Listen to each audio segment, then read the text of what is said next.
Yes. Good morning, everyone.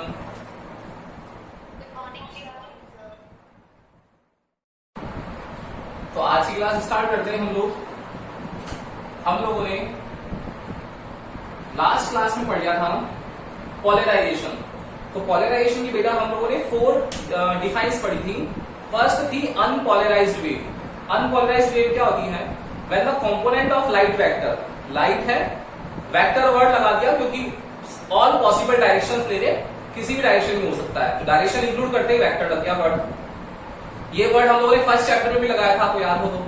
Area element, element word लगाया था। Area क्या है? स्केलर क्वांटिटी, लेकिन वहां पर हम लोगों ने गाउस लॉ में डीएस को वेक्टर बना रखा है। वेक्टर बनाया तो हम लोगों ने एलिमेंट ले लिया, उसकी पर्टिकुलर डायरेक्शन ली थी, परपेंडिकुलर डायरेक्शन। तो वैसा ही है यहाँ पर भी कि the component of light vector propagate in all possible direction. किसी भी जितनी भी पॉसिबल डायरेक्शन उन सब में मूव करना चालू हो जाए तो कोई मतलब पर्टिकुलर डायरेक्शन आएगी नहीं। जब पर्टिकुलर डायरेक्शन आएगी नहीं तो वो क्या है? अनपोलराइज्ड है। लेकिन अगर डायरेक्शन को फिक्स कर दे तो डायरेक्शन कैसे फिक्स करेंगे हम लोग? डायरेक्शन को फिक्स कर सकते हैं कि अगर direction of propagation x direction में है और जो कंपोनेंट है लाइट वेक्टर के वो परपेंडिकुलर प्रोपेगेशन डायरेक्शन की मूव करे, तो क्या लिखेंगे? When the component of light vector propagate in the perpendicular direction to the direction of wave, then this wave is known as polarized wave। और ऐसी polarized wave जो होती है ये नेचर रखती है किसका? Transverse nature. ट्रांसवर्स नेचर ऐसा ही होता है। तो हम लोगों ने उससे कंक्लूजन निकाल लिया था कि लॉन्गिट्यूडनल वेव जो होगी इट मींस पॉलराइज्ड वेव नहीं होती होगी। लॉन्गिट्यूडनल वेव पॉलराइज्ड वेव नहीं होती होगी, लॉन्गिट्यूडनल अनपॉलराइज्ड होती है एंड ट्रांसवर्स वेव जो है वो पॉलराइज्ड होती है। ये कंक्लूजन हम लोग उससे निकाल चुके थे। उसके बाद 2 डिफाइन और लिखी थी हम लोगों ने, एक लिखी थी पॉलराइजर, एक लिखी थी एनालाइजर। पॉलराइजर लिखा था हम लोगों ने कि पॉलराइजर कन्वर्ट करता है, it is an optical instrument. Optical instrument क्या करता है? Which convert the unpolarized wave into polarized wave. Unpolarized को पॉलराइज्ड में कन्वर्ट करने वाला जो ऑप्टिकल इंस्ट्रूमेंट है, डिवाइस है, टूरमेलिन क्रिस्टल है, एल्यूमिनियम बोरोन सिलिकेट, ये सारा जो है वो पॉलराइजर कहलाएगा। नाउ एनालाइजर है तो एनालाइजर क्या करेगा? एनालाइज करेगा। तो एनालाइजर क्या है? वो भी एक ऑप्टिकल इंस्ट्रूमेंट है। वो एनालाइज करता है कि पॉलराइजर से आने वाली लाइट जो है वो पॉलराइज्ड हुई है या नहीं हुई है, इतना सा काम करेगा। वही वाली चीज होमवर्क दिया, आप लोगों ने होमवर्क कर लिया, तो आप लोगों ने जो भी है होमवर्क वो कंप्लीट कर लिया, मतलब पॉलराइजर हुआ आप लोग कि आपने जैसा भी है उसको पॉलराइज कन्वर्ट कर दिया। फिर एनालाइजर क्या करेंगे? उनको चेक करेंगे, मतलब टीचर्स जो है आप लोगों के, आपका होमवर्क है, नोटबुक है, उसको चेक करने वाले, तो ये चेक करेंगे कि आप लोगों ने वर्क किया नहीं किया, मतलब लाइट पॉलराइज हुई है या नहीं है, वो आपका काम है वर्क को कंप्लीट करना। और पॉलराइज हुई है नहीं, उसको एनालाइज करने का काम है टीचर का, ठीक है ना। तो पॉलराइजर एनालाइजर 2 काम कर लिया। प्रोडक्शन कैसे होता है? तो now next topic is production of polarized wave. कि भाई प्रोडक्शन कैसे होगा? पॉलराइज्ड वेव हम लोग बोल तो चुके हैं कि ऐसा कुछ होता है, लेकिन होता कैसे है वो देखना पड़ेगा। देखो 2 डायग्राम आएंगे बेटा, ध्यान से देखना सबने। सबसे पहले बोल रहे हैं हम लोग कि अनपॉलराइज्ड वेव है, तो अनपॉलराइज्ड वेव होगी तो ऑल पॉसिबल डायरेक्शन में मूव करेगी, बिल्कुल करेगी।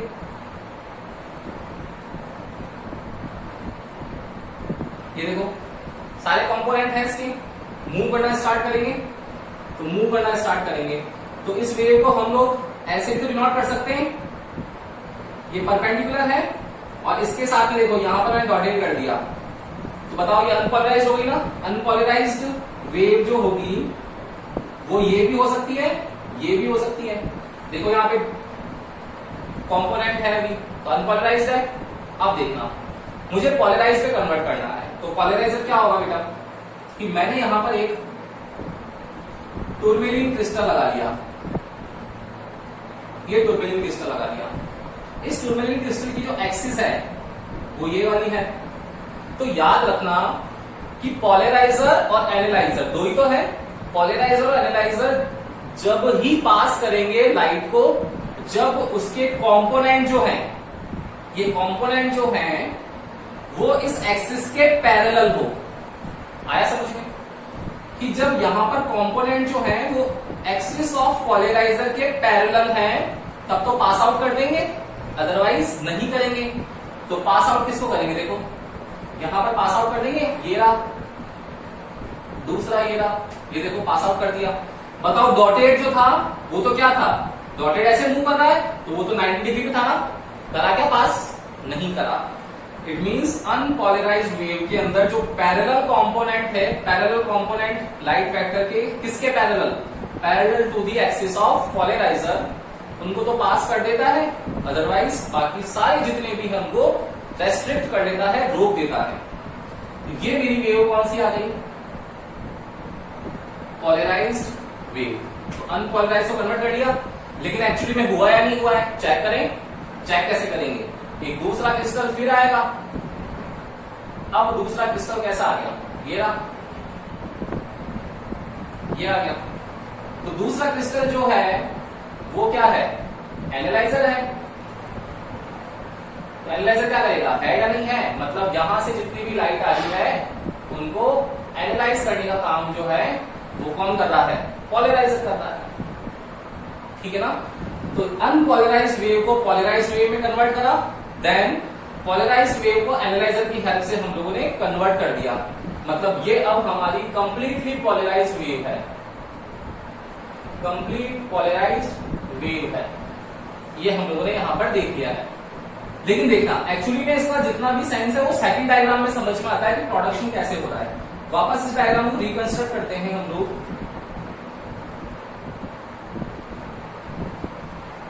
आप लोगों के पास में ऑल पॉसिबल डायरेक्शन में एक अनपोलराइज्ड वेव है, ये एक पोलराइजर पर इंसिडेंट होती है और पोलराइजर जो होता है वो यहां से जो पैरेलल कंपोनेंट है एक्सिस ऑफ पोलराइजर के उनको तो पास आउट कर देता है। लेकिन देखना अब मैंने एनालाइजर को किसी एंगल पे रख दिया, सब जगह देखना बेटा, बहुत इंपॉर्टेंट चीज है ये कि एनालाइजर को किसी एंगल पे रख देंगे तो क्या होगा। देखो मैंने यहां पर एनालाइजर को इस तरीके से रख दिया,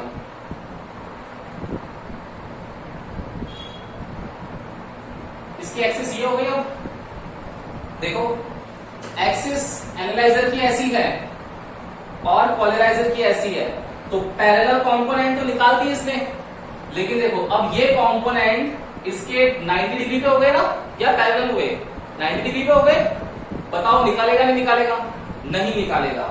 इट मींस यहां पर कोई भी लाइट नहीं आएगी, नो लाइट, मतलब एनालाइजर ने पोलराइज्ड को वेव को निकाला ही नहीं है। तो बताओ क्या हम लोग यहां बोल सकते हैं क्या कि लाइट हमारी पोलराइज्ड हुई है, हुई है क्या भाई, पोलराइज्ड हो, पोलराइजर से तो हम लोग बोलेंगे वही वाला। आप देखो एग्जांपल, आप लोगों ने होमवर्क है बोर्ड से लिख लिया, लेकिन जब तक टीचर को चेक नहीं कराओगे तब तक पता पड़ेगा कि बोर्ड से लिखा हुआ सही लिखा या गलत लिखा। आ रहा ना समझ में कि भाई हो सकता है ना आप लोग बोर्ड से लेकर गलती कर देते हो कई बार लिखने में, वही वाला खेल है कि यहां पर पोलराइजर तो पोलराइज करेगा ही करेगा, लेकिन हम लोगों को थोड़ी पता है, ये तो इनका आपस का मामला है, पोलराइज करे नहीं करे। हम लोग तो एनालाइजर है ना, तो हम लोग चेक करेंगे कि एक्चुअली में पोलराइज हुई है या नहीं हुई है। तो हम लोग यहां बैठे हैं, ऑब्जर्वर यहां बैठा है, करेगा क्या, वो तो देख रहा है कि हुई नहीं है। क्यों, क्योंकि उसके एनालाइजर की रिस्पेक्ट में कंपोनेंट जो है वो परपेंडिकुलर आ गए, इस वजह से वहां पर कोई भी लाइट पास आउट नहीं होगी। तो ये मेरी वाई एक्सिस थी, ये मेरी एक्स एक्सिस हो गई, हो सकता है यहां पर जेड एक्सिस भी आ जाए। देखो यही डायग्राम, सेकंड डायग्राम इतना वापस बनेगा और अब की बार जो एक्सिस आएगी वो ये भी तो हो सकती है, देखो ऐसी वाली, बताओ ये भी तो हो सकती है। यहां से भी क्या होगा, नो लाइट, बोलो हो सकता है ना ऐसा भी। तो कौन सी एक्सिस हो गई, ये वाली, ये हो गई मेरी एक्स, ये हो गई मेरी वाई, ये हो गई जेड। तो ये पीछे वाली कौन सी हो गई, माइनस जेड हुई या नहीं हुई, हुई ना। देखो ये एक्सिस कौन सी मेरी, जेड एक्सिस, तो जेड भी तो वाई के परपेंडिकुलर होती है, बोलो होती है ना। तो एनालाइजर को चाहे हम लोग इस पोजीशन पे रख दें चाहे इस पोजीशन में रख दें, कोई भी लाइट पास नहीं होगी, इसका मतलब कुछ ना कुछ खेल चलता है, वो खेल चलता है सारा का सारा एनालाइजर के कॉन्सेप्ट पर। तो इसी प्रोडक्शन ऑफ पोलराइज्ड वेव को एक्सप्लेन करने के लिए एक साइंटिस्ट आया, उस साइंटिस्ट का नाम था मैलस। क्या आया? Malleus, MALUS। तो मैलस ने एक लॉ दिया। मैलस का लॉ क्या था बेटा? मैलस लॉ था कि the intensity of resultant wave, resultant wave कौन सी है? ये वाली। The intensity of resultant wave passing through the analyzer is directly proportional to square of cosine angle. Cosine angle इसका square of cosine angle in between, angle किसके बीच में? Angle in between the axis of polarizer to the axis of analyzer. इस polarizer और analyzer के बीच में जो एंगल ड्रॉ हुआ है, वही मेरा एंगल जो होगा वो यहां पर आएगा। क्लियर है? बोलो, आया क्या समझ में ये मैलस लॉ? यस और नो बोलो। वापस बताऊं, देखो एक बार यहां से देखना। ये डायग्राम सबको समझ में आ गया ना? डायग्राम समझ में आ गया? इजी सा डायग्राम है। अनपोलराइज्ड से पोलराइज्ड में कन्वर्ट कर दिया, एक्सिस पैरेलल थी तो पास आउट कर दिया, एक्सिस परपेंडिकुलर आ गई, या तो एक्स एक्सिस में आ गई या फिर जेड एक्सिस में आ गई, तो उसने पास नहीं किया। ठीक है? अब इस चीज को एक्सप्लेन करने के लिए एक साइंटिस्ट आया, उसका नाम था मैलस। तो मैलस ने क्या किया? एक बार इसका स्क्रीनशॉट ले लो, मैं स्क्रीन पर लिखवा देता हूं आप लोगों को। ले लो स्क्रीनशॉट इसका।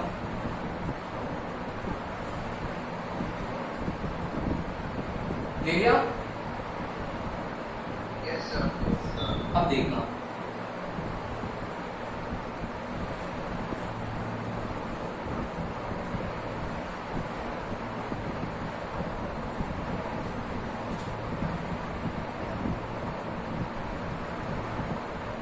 तो प्रोडक्शन ऑफ पोलराइज्ड वेव को एक्सप्लेन करने के लिए एक साइंटिस्ट है malleus.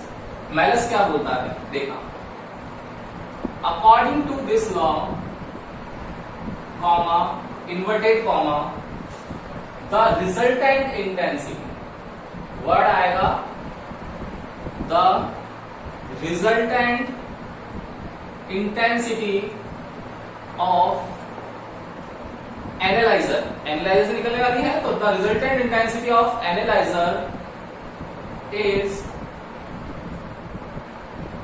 directly proportional to square of cosine angle in between axis of polarizer to the axis of analyser. कि एक्सिस पोलराइजर की, एक्सिस एनालाइजर की, इसके बीच में जितना एंगल है, तो इन दोनों के बीच में एंगल पैरेलल लाइन है, पैरेलल लाइन के बीच में एंगल कितना होगा? 0। तो आई प्रपोर्शन हो जाएगा cos स्क्वायर थीटा के, प्रपोर्शन हटाएंगे तो एक कांस्टेंट आएगा, that is I naught, I equals to I naught cos square theta. अब देखना बेटा, फर्स्ट केस में, इस केस में क्या हो रहा है कि हम लोग चाहते हैं कि इंटेंसिटी मैक्सिमम आए। देखो मैक्सिमम कब आएगी? सारी की सारी लाइट पास कर देगा, कब? जब पैरेलल हो। तो पैरेलल होगा तो यही होगा ना कि cos थीटा जो है वो मैक्सिमम होता है कहां पर? 0 डिग्री पर, 1 वैल्यू होती है उसकी, और मिनिमम जो है वो 0 पर है। -1 होगा cos थीटा का, यहां cos स्क्वायर है, याद रखना। तो cos स्क्वायर का मिनिमम क्या हुआ? 0। cos स्क्वायर का मिनिमम 0 है, कब? 90 डिग्री पर। 0 डिग्री है कब? 1 है कब? 0 डिग्री पर। तो देखो दोनों पैरेलल लाइन से बीच में कितना होगा? थीटा की वैल्यू 0 है, that means I equals to I naught cos square 0, cos square 0 1 हो गया, तो I इक्वल्स टू कितना आ गया? आई नॉट। ये आई नॉट कितना आया? मैक्सिमम। क्लियर? नाउ अब देखो सेकंड केस। इस सेकंड केस में देखना कि पोलराइजर और एनालाइजर की एक्सिस के बीच में एंगल आ गया कितना? 90 डिग्री। तो थीटा जब 90 हो गया तो I equals to I naught cos square 90, cos square 90 की वैल्यू कितनी हो जाती है? 0। दैट मींस I वैल्यू कितनी हो गई? 0। देखो इंटेंसिटी आएगी क्या? बिल्कुल नहीं आएगी, क्योंकि लाइट ही जब पास नहीं हो रही तो इंटेंसिटी होगी क्या? बिल्कुल नहीं होगी। तो यहां पर आप लोगों के पास में ये ध्यान रखने वाली बात है कि I equals to I naught cos square 90, मतलब जब भी परपेंडिकुलर एक्सिस है तब तो आपके पास में लाइट पास नहीं होगी, अदरवाइज पास हो जाएगी। यही इस चीज का जस्टिफिकेशन है कि जब आप लोगों से क्वेश्चन पूछा जाएगा कि prove that polarised wave is having transverse nature और नॉट। क्वेश्चन आएगा prove that polarised wave is having transverse nature or not, justify your answer। क्या करोगे ऐसे क्वेश्चन में? आपको ये डायग्राम ड्रॉ करना पड़ेगा, डायग्राम ड्रॉ करके मेलस लॉ को एक्सप्लेन करना पड़ेगा उस क्वेश्चन में, और फिर बताना पड़ेगा आप लोगों को कि ट्रांसवर्स नेचर का मतलब क्या होता है। ट्रांसवर्स नेचर का मतलब होता है जो परपेंडिकुलर कंपोनेंट्स को पास कर दे। तो परपेंडिकुलर वो किसके हैं? डायरेक्शन ऑफ प्रोपेगेशन के हैं। तो लेकिन एक्सिस जो होगी उनकी वो क्या हो जाएगी? पैरेलल हो जाएगी।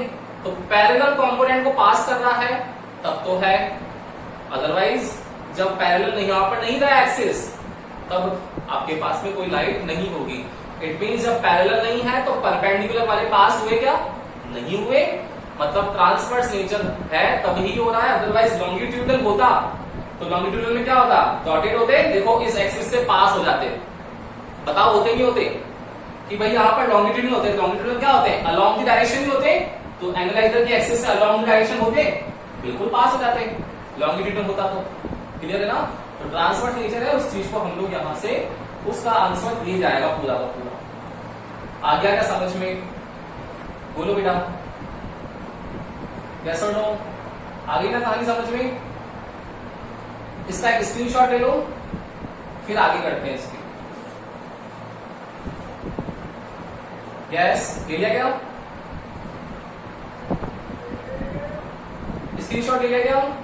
Yes sir, yes sir। अब देखो, अब है नेक्स्ट कि जो ये प्रोडक्शन कर रहे हैं हम लोग पॉलराइज्ड वेव का, कि भाई ये पॉलराइज्ड वेव जो आई है प्रोडक्शन कर लिया, तो ये एक्चुअली में प्रोडक्शन हुआ कैसे वो देखना पड़ेगा हम लोगों को। तो वो देखेंगे अब हम लोग। देखना,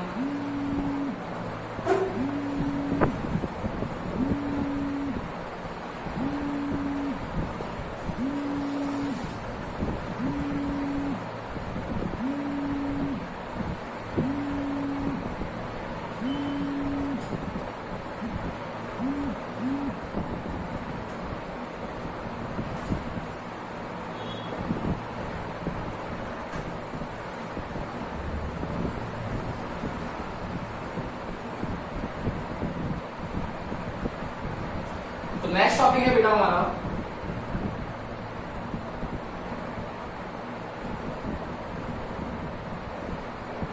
प्रोडक्शन मेथड, कि हम लोग कौन कौन से जरिए से पॉलराइज्ड वेव को जनरेट कर सकते हैं।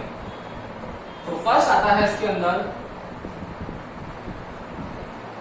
Polarization by scattering. सेकंड आएगा इसके अंदर पॉलराइजेशन बाय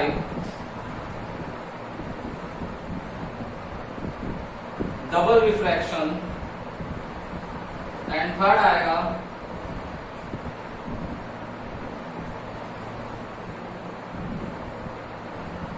पॉलराइजेशन बाय रिफ्लेक्शन।